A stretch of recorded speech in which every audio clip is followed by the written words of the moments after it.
What's up, everybody? It's Darkangel here. We got another crittering guide for you guys. This one's definitely the easiest out of any possible crittering, but it's still very effective and definitely something you should know how to do if you don't already. So, essentially, we're going to be Archon on River. It's easily the highest level any hero can get by crittering by 10 minutes. We're going to see me get up to level 8 by the end of this. So here we go. Right off the bat, I'm just gonna wait for the quantum processor. It's not really that essential, but you know, might as well do a 2% extra damage. Why not? So then you're just gonna go over to the critter patches and do something we would do with basically any hero.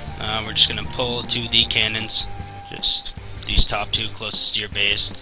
Leave this third critter here for one of your teammates to pull in lane, because you cannot take all three of them yet. So, again, in this video, if you saw the fire bat one, we're gonna shoot for last hits here. I don't play Archon that much, so I don't end up getting too many, but definitely something to strive for. A little bit more difficult on Forest. You'll actually have to make sure you target the correct critter as opposed to just a click, because usually they get a little out of order, and as you see there, I wouldn't be able to just A-click. I would have had to actually click on the exact critter, but you're going to get plenty of money by the end of this anyway, so don't fret too much. You'll also be the highest level out of anyone on the field, most likely. So, once you get level 1, we're going to go ahead and get Psionic Shockwave, which is just your 33% splash. And some people do start killing the critters at this point, but personally I just like to keep pulling to cannons for now. It takes a little bit too long. Usually you kind of struggle to get the 2 critters in 30 seconds, even with this level 1 splash. So usually I just keep pulling to cannons until I'm level 2, then I'll go ahead and get Immolation. With Immolation now, you can definitely clear you can clear all 3 critters in 30 seconds. Might have to wait to level 2 splash. We'll see. But essentially, you just want to keep kiting them. Try and take as little damage as possible. What you will notice is that with Immolation, as soon as it gets within range of the other critters, they will start running at you, so just be ready for it and be ready to weasel around them. So it looks like at level 2 you can clear all the critters, even though I was one shot late. It's definitely possible. So, level 2, call all the critters, and start farming away. Also, something you can do is kind of explained in the Firebat crittering video as well. You want to try and attack a different critter each time, just because of the different amounts of damage it does as opposed to being directly attacked and to just getting the splash damage. So, you see me trying to go for it. I don't do an amazing job of it, but it's definitely something to improve it so you don't take quite as much damage and you aren't forced to port back at any point in time. I won't actually need to port back until 10 minutes is up. That's what you're really shooting for. That way you don't miss any critter waves. And you can be level 8 by the time 10 minutes rolls around.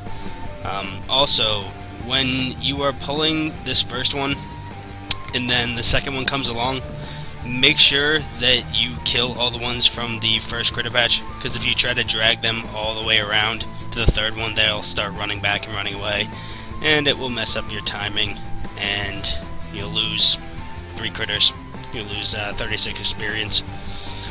So, you see now my life is getting a little low, but you're starting to do enough damage to them that usually you can clear them and then give your shields a little time to regenerate. But you notice how start to kill the critters a lot quicker in 30 seconds, so I'm not taking as much damage. I'll run away for a little while as opposed to sticking in there and killing them as fast as possible. I'd rather get a little distance on them so I don't take the damage and I'm not forced to port back or die. But okay, so level 4 and 5, I'm going to go ahead and get the armor. I'm going to get plasma shields. This just makes it so you can withstand more hits, and Archon really, you can take it 2 ways at the beginning. You can take plasma shields or you can take chain lightning. Really kind of depends on what other heroes are on the field, or what role you expect yourself to play right as soon as 10 minutes comes along. If you are just going to be trying to push a lane, really not focusing any heroes, then I would definitely go Plasma Shields is the way I go, because as an Archon, I just think its main role is to tank. But you can definitely go with Chain Lightning, get that level 3, and you can be a little bit more of a ganker, because Archon does have a good move speed. I want to say it's about 3. Yeah, 3 move speed. So you can get in there, and then with level 3 of Chain Lightning, it'll slow them down by 40% speed. That'll let you catch up to quite a few heroes if you want to take that route. Especially when you're just popping out of the critters, people don't always expect you to be there. Kind of blindside them, throw Chain Lightning. It's got decent range on it. Its range is about 4 with a radius of 4, so basically about an 8 distance you can get that to go off at if you do it at its very limit. But see, just kind of going back and forth, doing the same thing. My shields are starting to regenerate just because I have plasma shields now, and I just do more damage, and critters die quicker, and I have time to relax in between. But really not the most micro-intensive critter. It's very good though. If you feel like having a nice, relaxing, easing game in your River and Protoss, take Archon and take this strategy and go push some lanes. It's definitely a way to take the APM out of hero attack while still doing a good job. Definitely fulfill your team's role of an Archon. It's a very essential hero. It's used in most in-houses, and just great tank hero. So you can do this to about 10 minutes. That's really where it starts to fall off for crittering. Once the air units come out, you want to get in lane, you want to help push a lane. Also, if you'd noticed any at this time, one of the lanes was being pushed, one of these middle lanes, you could easily just pop out and just make sure they don't push the cannons too much, but your team should be fine up until 10 minutes. And it's sometimes just more worthwhile just to stay in the critters. Unless you're getting an entire wave and a critter, I wouldn't suggest doing it, but if there's no one in the lane, you might as well just get the extra experience. So you see I'm level 8 now, it's about 10 minutes. I'm going to go back, grab Warp Prism, and drop that down just because I'm going to be filling up my inventory afterwards. But you're going to want to get speed, you're going to want to get Hardened Shields, you want to get Protoss Relic. I think that's a great item to have on Archon just because you do so much auto attacking. And then I usually cap it off with Citrus Oxide. Just a little extra speed on you for either getting away or chasing a hero, and just a little display of how tanky an Archon can be coming right out the bat at level 8, 10 minutes. I'm just gonna go and tank this entire bunker. This really can't do much to me. It does take a bit of my life, but not many other heroes can do that at 10 minutes.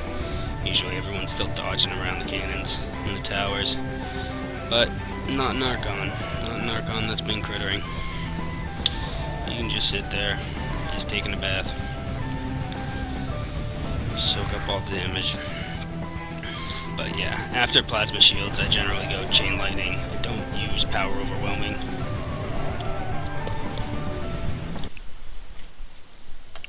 So yeah, as I was saying, I really don't use Power Overwhelming. Sorry, I had a little bit glitch there, so I had to switch between a recording of the recording and we're back to the replay.